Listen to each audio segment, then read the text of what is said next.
Hello there everyone and welcome to another episode of the Long Live Rock and Roll podcast. As usual, you're here with myself, Laz, and my esteemed co-host, Mr. Felipe. We're currently in a hotel room at the moment, waiting for a gig tomorrow, aren't we? Yeah. Come down for overnight, going to go out with the band and the roadies later for some drinks and a meal, which should be nice. But for now, we're going to record another episode of the podcast. And today we are focusing on a band that Felipe has chosen called Emerson, Lake and Palmer. Felipe, Right. Why don't you tell us about the three of them? Because those are names, by the way. That's not a band name that someone thought, well, that sounds good as a band name. Those are three. Let's just pick some random names. Shall we call ourselves Terry, Lawrence and Luke. That should be our band name. Yeah, no, tell us about Emerson, Lake and Palmer. Well, first of all, hello everyone. Emerson, Lake and Palmer, or ELP. ELP, yeah. That sounds more like a band, doesn't it? Yes, it does, yeah. Yeah, well, they are a prog rock band. I think some bands, they try to escape that label. They don't want to be called prog rock. It's a cautious label, isn't it? You're like, but we prog? with Emerson, Lake and Palmer, you just can't get away from it. No. It is prog all the way. Well, the interesting thing about them is Keith Emerson was a keyboard player, and Greg Lake, bass player and singer, Carl Palmer, a drummer. So what is missing there? Sounds to me like there's missing a crucial instrument in rock and roll, which is the guitar. Yes, and I will say to you, I would dare to say that the most important thing they've done for rock and roll is to be a rock band without a guitar player. And there you have it. That's the episode done. That's it. We can just pack it up. But no, what an incredible thing to think about, because we said in the first episode, and we will say it in every subsequent episode. Think about all the episodes we've done before. Dire Straits, we talked about Mark Knopfler and his lack of solos, but the solos still came. We did Hendrix, we did Slash, we did Brian May with Queen, we did Zeppelin. And all the ones, I'm sure a lot we do in the future will have some relevance to the guitar. But this does not have a guitar in it. No. Fantastic. No, and it's an interesting thing though. I think Keith Emerson played in a band before. They couldn't find a guitar player, or they lost a guitar player for some reason, whatever. And he liked the way the band sounded without a guitar, and he thought, you know what, my next band's not going to have a guitar. And Keith Emerson was, in many occasions, the leader of the band. He was a virtuoso piano player, classical. Classically trained. Yeah, classically trained, but also really good at jazz and everything else. And it's like, you can't find too many keyboard players in rock and roll as good as him. I would say him, John Lord, and Rick Wakeman were the top three keyboard players. As a reference, of course, there's loads of good guys out there, but they were like the guys who changed keyboard in rock and roll. They made the instrument as relevant as the guitar. We'll put a Rick Wakeman tune. We'll put a Rick Wakeman tune, a Deep Purple tune with John Lord into the Spotify playlist for this episode. But I want to kick off with a segment. Actually, I want to do I want to do a quiz. Ooh. How much do I remember? So, how much does Felipe know about Emerson, Lake and Palmer? Or let's do ELP, because if we have to say it every time, it will get quite long. So. Emerson, Lake and Palmer. Are we talking about Emerson, Lake and Palmer now? Are you going to ask me questions about Emerson, Lake and Palmer? I am. Here we go. Question 1. How many roadies did they take on their 1977 tour? A, 54, B, 63, or C, 72? Which year was that? 1977. I'll go for the highest number. I'm 72? guessing. Yeah, 72. Wrong. They took 63 roadies with still them. A lot. It's still a lot, isn't it? Was that the time when the piano was going upside down and stuff like that? So, yeah. That's 63 fees to pay. That's 63 mouths to feed every night. That's 63 hotel rooms to get. This is a big operation. It justifies it for where they were in their career. Oh, yeah, because they were really into the visuals and the show itself, not just the music. Question 2. I'm going to give you 5 different occupations. 3 of these are people that came on as roadies. God. You've got to tell me which 3 did they bring with them on the tour. You're obsessed with the roadies now. I just found this stuff really interesting, to be honest. Okay. So, a karate instructor, a carpet cleaner, a comedian, a doctor, and a sushi chef. 3 of those came on the road with them. Tell me which 3. A karate instructor. Is that one of your guesses? Yeah. Correct. That is one of the 3.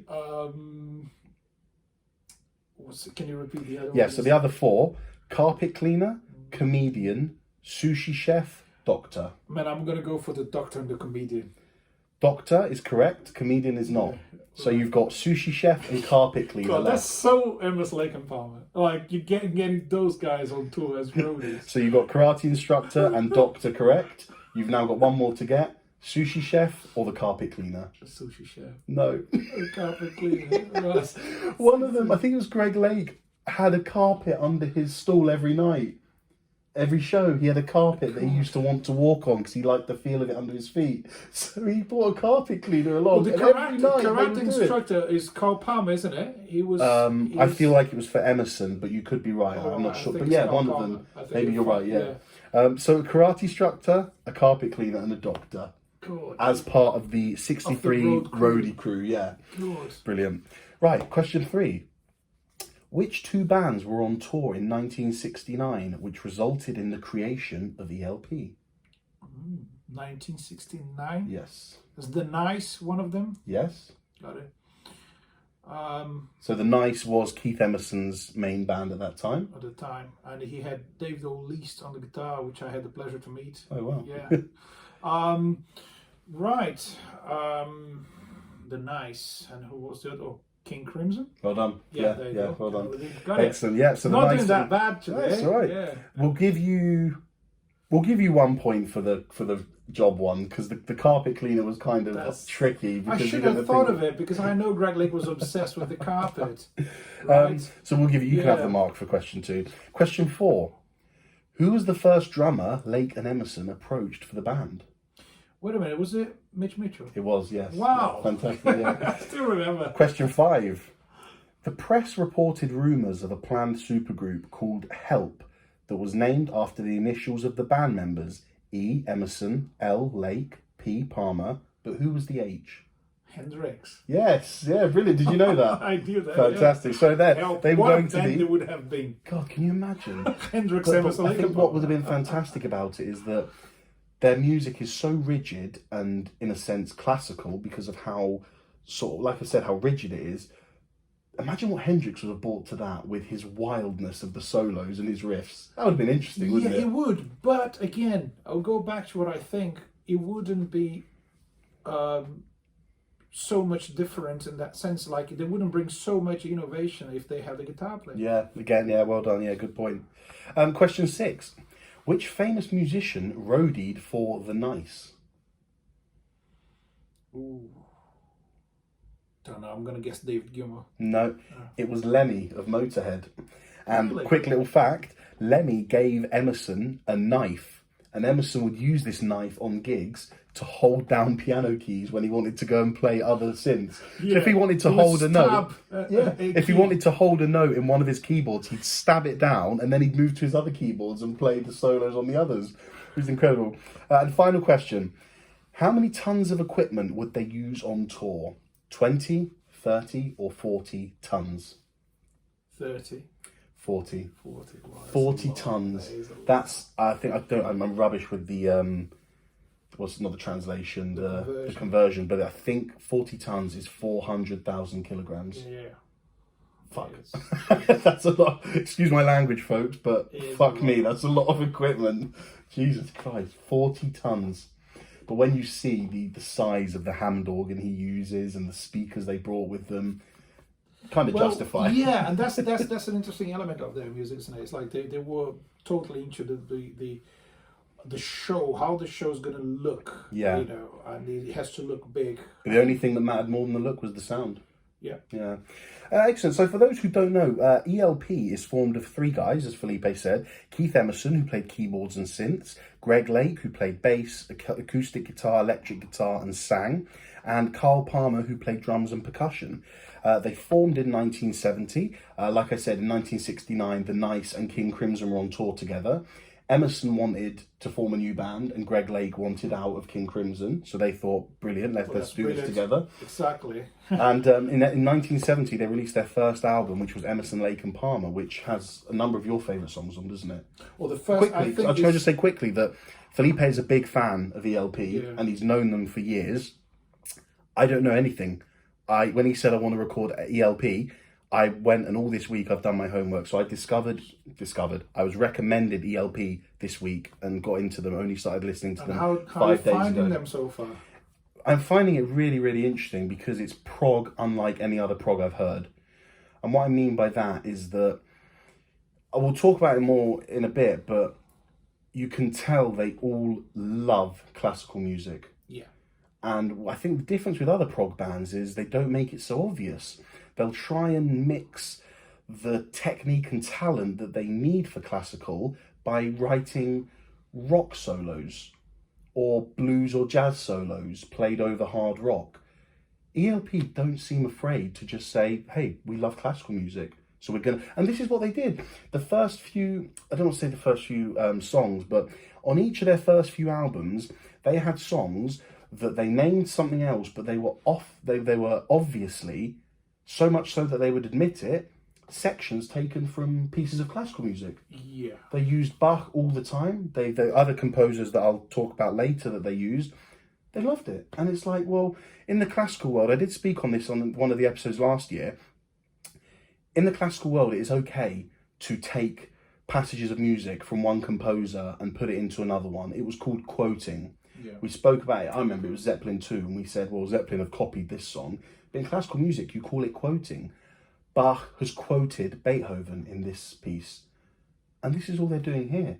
They're quoting their favourite classical pieces, or they're playing those classical pieces using rock instruments. Exactly. So it's been really interesting because it's been a prog that I haven't found, parental guidance warning, in music world. Prog is often... Bad prog music can often be referred to as wanky. And that means that prog. people... Yeah, wanky prog, because people... Some prog bands just love to solo and play as many notes as they can without any consideration for the music. And as it would suggest, we say they are wanking over their guitar because they just play all these notes for the sake of it. This has the wanky... This, Emerson and ELP have the wanky effect, but I don't ever listen to it and think, oh, they're just playing for the sake of it. There is always a musical basis on their songs, and that's what's impressed me most, to be honest. Because if you using your influence of classical music, there's loads of virtuoso classical composers, and obviously Keith Emerson was into that kind of stuff. And I keep talking about him because I think he was the leader in terms of composition, in terms of the concept of what the band should be. Yeah. And if you think about it, said, well, they're playing classical music with rock instruments. Yeah, and the keyboard, isn't it like the perfect middle ground between classical and rock in terms of instrument? Because it's something between a piano or organ and a guitar. It's like it can be as noisy as a guitar, and that's one thing I believe they did really well. They compensated for the lack of guitars by using the Hammond organ, the Moog, and sometimes distorted bass. If you listen to, I think it's The Barbarians, the first song of the first album, you have a heavy distorted riff, but it's not a guitar, it's a bass. The bass, yeah. So it's if Keith Emerson wanted another keyboard sound, just simple, stab the key. Stab the key. And there's your fourth band member, the knife. That's insane. Lemmy's knife is the fourth band member of ELP. ELPK. The knife was an important element, but that was also part of the visual. He was like shaking the organ on stage as well. Like, if you can go and find it on YouTube, because he abused his Hammond organ to my goodness. And one of those 63 roadies was a guy who would fix the Hammond organ every night because it's true. He said it. He would not only the stabs, but he would. For those watching on video, if this is the Hammond organ stood up, he'd push it back, he'd put it on one corner and twist it round like that, because he's just nuts. Well, it's a visual thing as well, isn't it? Yeah, it is. And I think the reason why they never actually got together with Hendrix and they didn't have a guitar player is I think Keith Emerson wanted to be the star of the band. He didn't want to share solos with anyone. I think there's rumors that he was really vocal about that. So I don't really want to share the solos. I'm the star of the band. Did Lake never solo, or not? Did he not solo as often? Well, no, there's not. There's pretty much no electric guitar. So Greg Lake would record some electric guitar for some overdubs and some acoustic guitars, but always as a rhythmic never as a lead instrument. Never as a lead instrument. And his bass playing was quite simple comparing to what the other two guys were doing. Yes. I think Greg Lake was the glue really there to make Carl Palmer work with Keith Emerson, because they both virtuosos, and Greg Lake for me is an awesome singer. I don't know, man. If I ever do my top 5 rock singers, he's going to be there. Really? That's good, yeah. I think it's such a clean yet powerful. No, he does. I'm a big fan of King Crimson. Oh, big fan. I like a few of their albums. In the Court of the Crimson King might be one of my top 20 albums. I love that. And you can hear like how Greg Lake was already prepared to be a rock star, to be the lead singer in a band. And I think the fact that he was probably for the band more a singer than a bass player means he could play consistent, solid like bass lines that kept the band together without making the bass an instrument to show off. He didn't want to show off as a bass player. He was there to be the singer and hold the groove together. Because if you listen to Carl Palmer, now talking about Carl Palmer, it's funny because I just showed Laz a video of Carl Palmer playing his snare solo. It was nuts. If you go on YouTube, we're going to put the link there. We'll put the link in the show notes. It's Carl Palmer, the solo. That's the name of it. Okay. And it's him and his snare, and it's 2 minutes and a half, and it's like it's going to blow your mind how technical that man was, and how much you can do with just a snare. The rhythms you can vary, the way you're playing it. I won't spoil it because he does some crazy stuff. It's one-handed stuff, tricks. Stick tricks, all that stuff. We talked about the classical influence. Now talking about Carl Palmer, he clearly has like loads of influence of marching bands and rudimental drumming, because you can tell he can. Can you explain rudimental drumming for us quickly? Well, basically, most drum techniques come from one instrument, because drums obviously as a plural is loads of instruments, so it's a combination of instruments, a combination of drums and cymbals. The most important of those drums is the snare drum, which is common you can find in classical music and marching bands, and the rudiments, they all come from the snare. They're all combinations of stickings of right left left, whatever combinations you do, those are the rudiments. So he was really good with rudimental drumming. He could just be as musical as you can possibly be with just his snare in front of him. And obviously when he had the whole kit, applying to the whole kit, he had all the tools he needed to do that in a musical way, and played really fast when needed. Like, the interesting thing about him, just like it makes me think why they wanted Mitch Mitchell as a drummer, because their style is fairly similar. They do understand a lot about jazz. Also, just mentioning this, Carl Palmer was really good with brushes, which are those quieter sticks. Literally, they're brushes. They don't sound like drumsticks, and they're very common in jazz and country. He was really good with them. You can hear a lot of that in the first album. But the reason why they would want someone like Mitch Mitchell or him is like they wanted that virtuoso drummer with probably jazz background.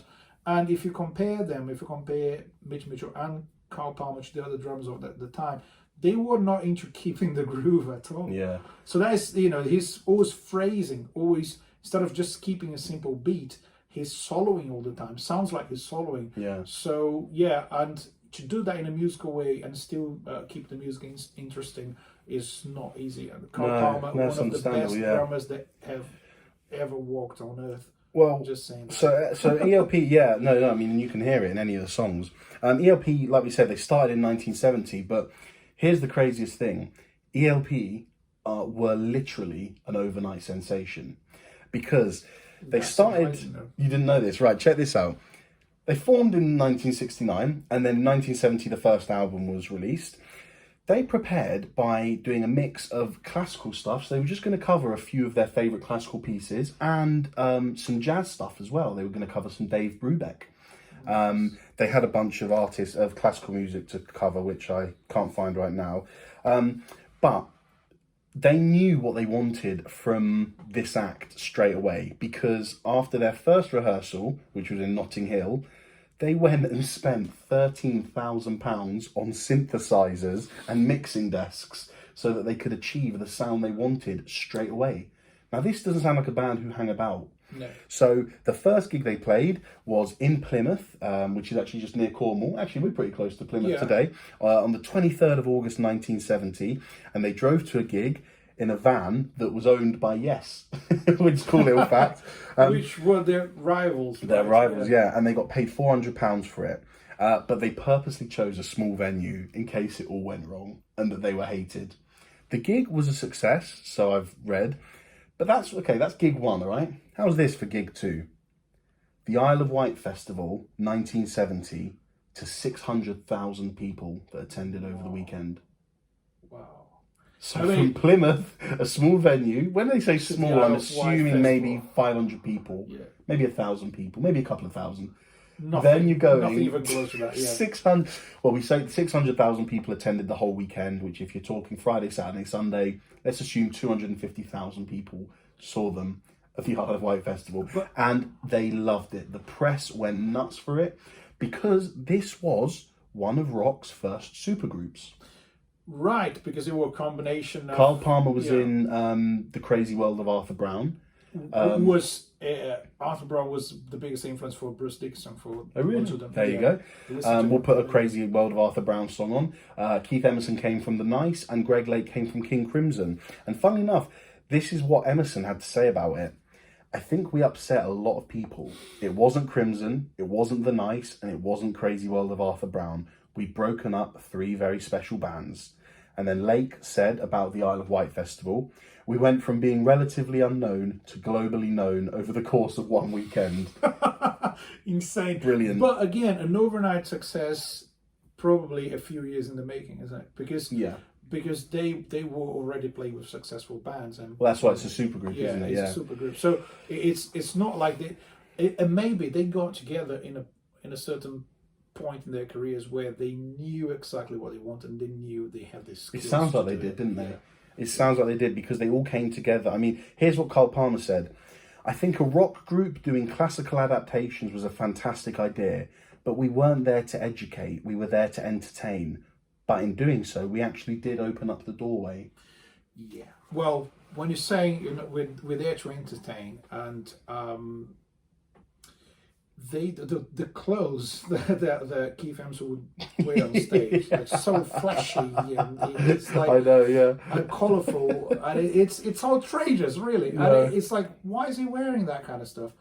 But he wanted to be a visual, interesting event as well. They want, the piano would go upside down. The knives on the keys and all that stuff.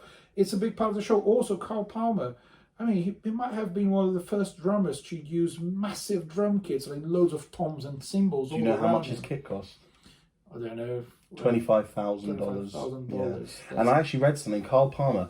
Again, this is the classical music influence. And I'm just stressing this. Sorry, listeners. I'm just stressing this because they are just so far more classically influenced than any other prog band I've heard. Yeah, I'm sure Yes, and I'm sure Rush. I'm sure even modern prog like Dream Theater and Opeth, I'm sure they have classical music that they were influenced by, but it's not as evident as ELP. Yes, you can hear on their music, but you can hear it, but I still don't it's feel so much it's more as predominant as ELP. Well, because the main guy in the band, in Emerson, Lake and Palmer, was a keyboard player. So Carl Palmer said that he would study. So Emerson would send him his favourite pieces of music. There is one, for example, Sinfonietta by Janacek and French Suite No. 1 in D minor by Johann Sebastian Bach. These were some of Emerson's favourite pieces, and he would send these to Carl Palmer and Greg Lake. Carl Palmer would he'd go to his local music shop and he'd buy the sheet music and listen to it. And if there was an instrument, a percussive instrument, that he heard that he didn't have in his set, he'd go out the next day and buy it. Which is why his kit was so big, as you said. That's it. He sort of kept building so up. So he had a rock drum kit and a classical percussion kit. Here's an interesting fact about that. The massive kit. So one of his drum kits was not only big but too heavy. I don't know what it was made of. and it was a nightmare to tour with that. So I said, I'm going to sell this one, and start from scratch, get another kit. And he did an auction of that thing, and he said, I don't want to even be there. Just, someone's going to buy it. I'm going to suffer because I don't have that kit anymore. And he got a phone call the day after the auction. Ringo Starr said, hey mate, I've got it. I've bought your kit. What's Ringo going to do with a kit like that? I don't know. We just keep it. Brilliant. And he said, "Well, I'm happy that you got it because now he's in good hands." Oh, incredible! He's with a Beatle. So that's so wholesome that Ringo bought his kit. Amazing. Yeah. Oh, anyway, right. Let's just do a few little dates and stuff. So, ELP, the album, was released in 1970. A year later, they released the album Tarkus. Did that do anything for them, in your opinion? Well, I would say the first 5 albums. Okay, so that is a very solid run of albums, a very consistent style. So let me tell you, you got ELP in 1970, Tarkus in 1971, Pictures at an Exhibition in 1971. Little side note, that's a live album. There's elements on it that they did record. They didn't write the music. Yeah. The label wouldn't release it. I want to talk a bit about that later. Okay. Yeah. I'll save that then. So that's the third album. Trilogy in 1972 and Brain Salad Surgery in 1973. Those are the first 5 albums. Felipe's going to talk about them in a little bit. They then took a 2-year break and came back in 1976 to record Works Volume 1 and Works Volume 2, which they released in 77. We'll stop there for now. Felipe, tell us about the first 5 albums. Yeah, so the first 5 albums. So the first one, like, as I said to you, starts with a heavy, distorted bass riff. And what a way to start your career. Yeah, exactly. And it's showing we don't have a guitar player. Okay, that's how we're going to do this. And it's got what is, for me, their best piece of music, with Take a Pebble. Oh, that's lovely. You sent me that yesterday. Because that's that wonderful. song, there's something beautiful about that song. I said if you take away the vocals, it could be a classical piece of music. It could. And if you just keep the vocals, it could be the most beautiful pop song ever. It's weird. And shorten it a bit. Yeah, of course. But just the vocal parts, altogether, they might not be longer than 3 minutes. Yeah. Basically, when you have that, like, beautiful, clean, technical vocal line, on top of a piano that is like playing as many notes as you can fit in one bar. Yeah. And it's insane that piano doesn't sound aggressive. It doesn't sound like overplayed. It doesn't sound intrusive. No, you're right. It's just like so nice and so well played. The control they have over the dynamics. It goes up and down. It gets louder, gets quieter, and then there's acoustic guitar at some point. And there's so many parts. And that album is a statement of their musicianship. It's like, we can play. Yeah. And again, you got Carl Palmer playing brushes, playing with sticks, playing jazz, country, soloing all over the place, and it's fantastic. So what I think is brilliant about it, they have 5 long prog rock, sometimes almost hard rock, as much as it can be without guitar. And those songs are there. 5, yes, it was only 5, and the last song is Lucky Man.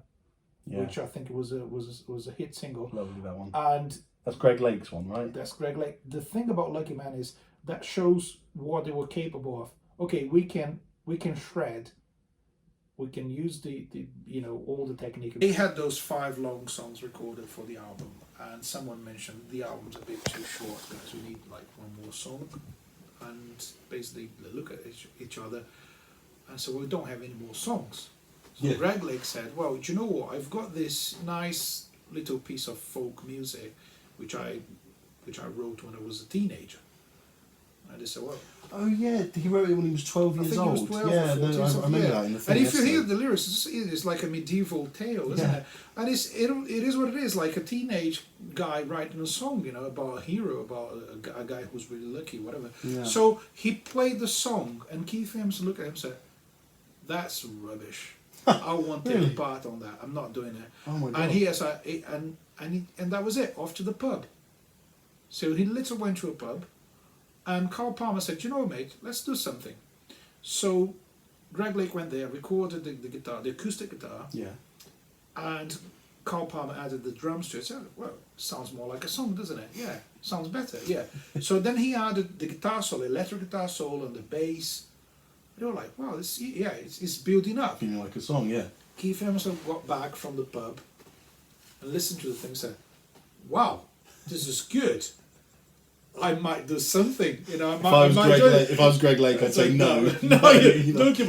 But luckily, they let him play, and he used the Moog keyboards to do a weird, crazy, nonsensical solo at the end of this beautiful folk piece. Oh, okay. And it was still a hit with that. How you wouldn't imagine that solo for such a beautiful, folk song. Yeah. And it is a big part of it now. You listen just like that. It's a crazy solo. And the guy who created the keyboard, he listened to the song on the radio. He went emotional about it. Said, "Oh, I've created that instrument to be played like that." And finally, someone understood my art, and they put it into music, and it's there for everyone to listen fantastic. to. So Keith Emerson, I mean, what a musician! But incredible. Yeah, so you go from that to Tacos.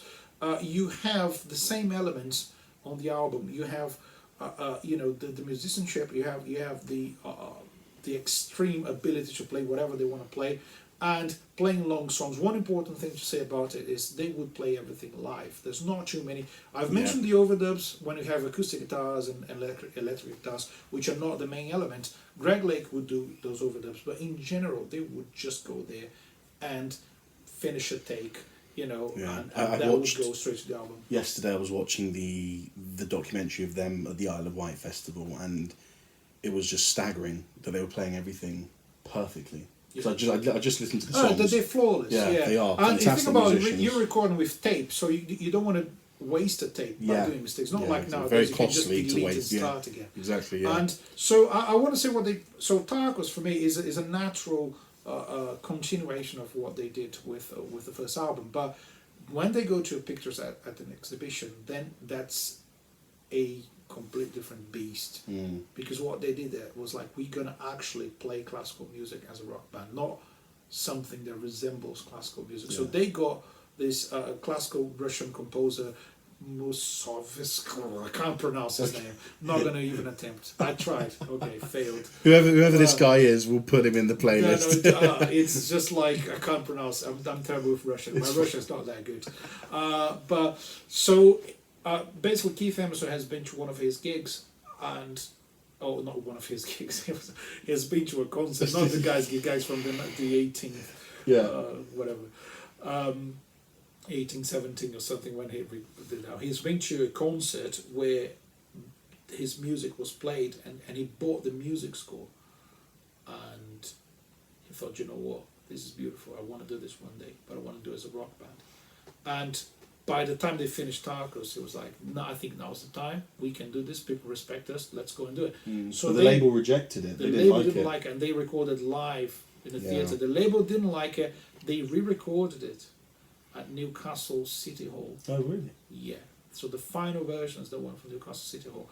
But the Musicians Union, they were really concerned about Keith Emerson stabbing the local organ that they had at the City Hall. And they made him sign a contract saying, you're not going to stab the organ. Which they did. Did he sign a false name? Yeah. Oh, brilliant. Trilogy and Brain Salad Surgery, anything to say on them, or is it just a continuation of what they did in the studio before? I think the song in the beginning from Trilogy is one I recommend everyone to listen to. What's that one? Trilogy in the Beginning. Oh, sorry. I thought you meant at the beginning of the album. No. The song is called In the Beginning, so we'll put that on the thing. Yeah. Interestingly, it's one of the again, you have like beautiful vocals and the same elements. As I said to you, I think it's all very consistent. Yeah. And I just want to again recommend a song from Brain Salad Surgery. I mean, Jerusalem is a fantastic piece of music, but I want to recommend Still You Turn Me On, which has the same, for me, the same impact as Lucky Man, because it's an acoustic song with a guitar. If I'm not wrong, there's a wah-wah pedal and a guitar riff that happens at the end of the chorus. But it's again, beautiful ballad, acoustic ballad, and Greg Lake used to play those two songs one after the other on a gig. So Lucky Man. Well, we'll put these all in the playlist for you guys to hear. Interestingly, so the two albums they released in '77, Works Volume 1 and Works Volume 2, it was essentially a double album. Yeah. And what they did is each member got a side. So one side of the vinyl was all of Emerson's songs. The second side of the vinyl was all of Lake's songs. The third side of the vinyl was all Palmer's songs, and the fourth side of the vinyl was something they'd worked on together. So I think that's quite nice because that really, I mean, we spoke with Creedence where they were fighting for the other band members to have some songwriting It's usually stuff disastrous, isn't it? It is, but it seemed to have worked here because the works was critically acclaimed pretty well. It was, yeah. It's, probably if you mentioned Creedence doing that and not kind of working really well. Didn't work out at all. Pink Floyd did that as well. Yeah, and that didn't work out well. It's kind of you know, some good. Something's missing. Yes, there's some good compositions there, but it just doesn't sound like a band. So, but the works is a complete different thing, isn't it? That's worth a listen to. The works. The works. Now, the album that came out after that would turn out to be their final album of that first period in their career, because as we'll go on to say, they did split up and get back together again. Love Beach, released in 1978, was a failure. But the reason it was is if you because... look at the album cover, God. Really? God. They look so 80s. They dismissed it as a band. As a band, they have said, we don't want to take ownership of that album. They only did it because they had contractually one album left to record on their record deal. So they had to release it. So they had to do an album, and they just put anything together and they said, I'll release this. So after that... Vinyl. Yeah, have you? Is it any good? No. Oh god, so after that, I mean, maybe if the album's as bad as you said, it explains why they broke up in 1979. They did often have disputes, mainly Emerson and Lake, about the songwriting and the direction they'd want their songs to go in. They didn't always see eye to eye, but they got back together in 1991. They released 2 more albums, which was Black Moon in 1992 and In the Hot Seat in 1994. Then they did a few years of touring, and I know they did a big tour in 1996 where they went to Europe, Japan, Asia, the USA, South America as well. They did a huge tour. But again, because of creative differences, they did break up again in 1998. And then in 2010, they got together for what would be the final time to do a massive worldwide tour. And they played at a High Voltage Festival in London. I can't remember which park it was at. It wasn't Hyde Park. I don't remember, but they played because it was the 40th anniversary. 2010 was 40 years since ELP got together, and that would turn out to be their final ever UK show. Critics said it was amazing. The audiences loved it, and ELP was no more after that. Yeah, and then Keith Emerson died and Greg Lake died, and obviously, so it's a band that left their legacy and is never going to be a band again. Yeah, exactly. They're gone. But well, a few quotes of what people have had to say for it. I mean, I've got one good quote that I found, which is from Rolling Stone, who said, ELP turned prog from a black light in the basement listening experience to a stadium-filling phenomenon, which I wholeheartedly agree with. It's impressive, isn't it? I know it was the 70s and people were into crazy stuff, but the length of those songs and the craziness and the improvisation and the... To keep an audience's attention for a song that's 12 minutes long. Stadium band, you're right. Yeah. Prog bands are not stadium bands. And forget the music, the fact that they were able to do that and provide the fans with what they want is something incredible in itself, isn't it? Now, unfortunately, there are some negative reviews. It's quite often with prog bands; they do get negative reviews. They exaggerate, don't they? Yeah. So some I don't. This is apparently there's no author to this quote. It's just a 70s joke. How do you spell pretentious? ELP.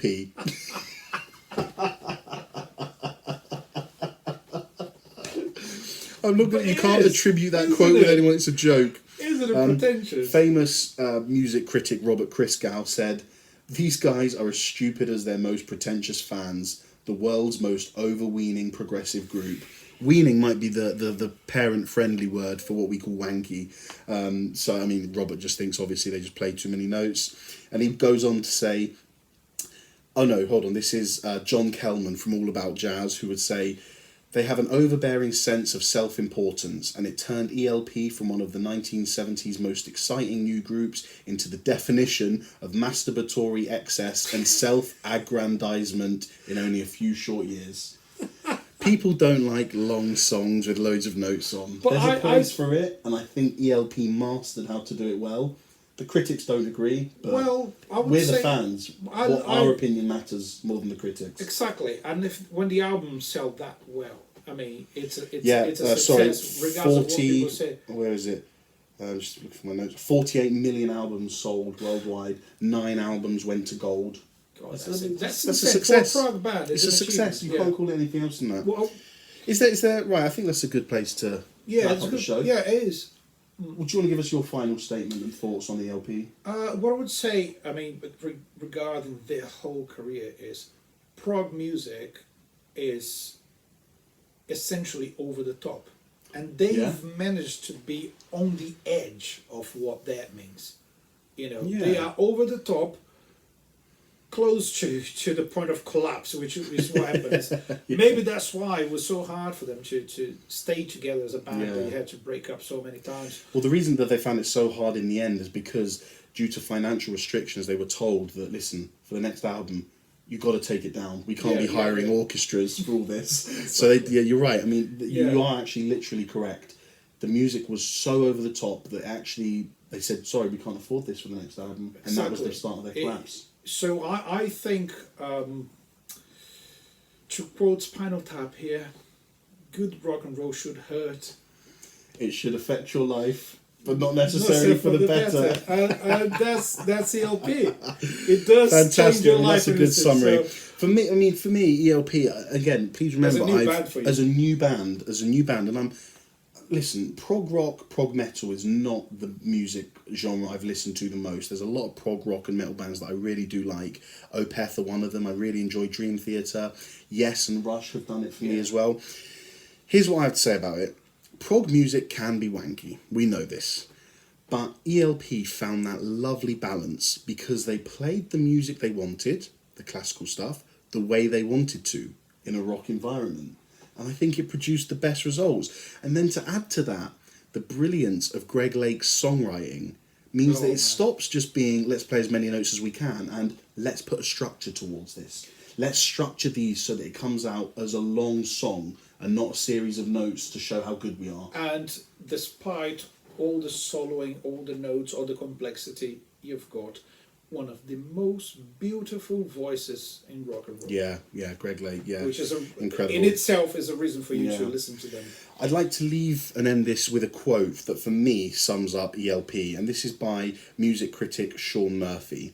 He says this: "Here are 3 words that strike fear into the hearts of all those allergic to prog rock.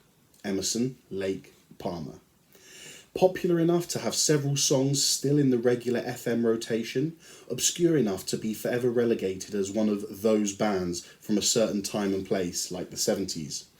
Ambitious enough to attempt things few, if any other bands did, for better or for worse. Pretentious enough to earn the full-throated derision of holier-than-thou tastemakers. And album art awful enough to ensure they will never be forgotten."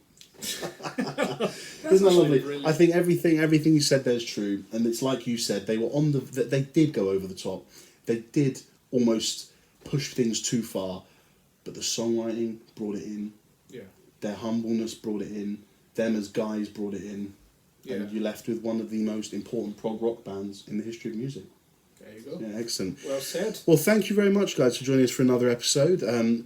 Hope you've had a good time. As usual, please follow on our socials and give us a like, a subscribe, a share. We are on Twitter and Instagram at longliverocknrollpod, and we are on Facebook and YouTube if you search the Long Live Rock and Roll Podcast. Apple Podcast listeners, we'd really appreciate if you gave us a review on the Apple Podcasts app because it helps with the algorithms and the listings and it moves us up further on the charts. Please follow us, and if we reach 7 billion followers, I'm going to shave my head. Is that not incentive enough? There we go. Thank you very much, guys. And keep on rocking everywhere. And as usual, long live rock and roll.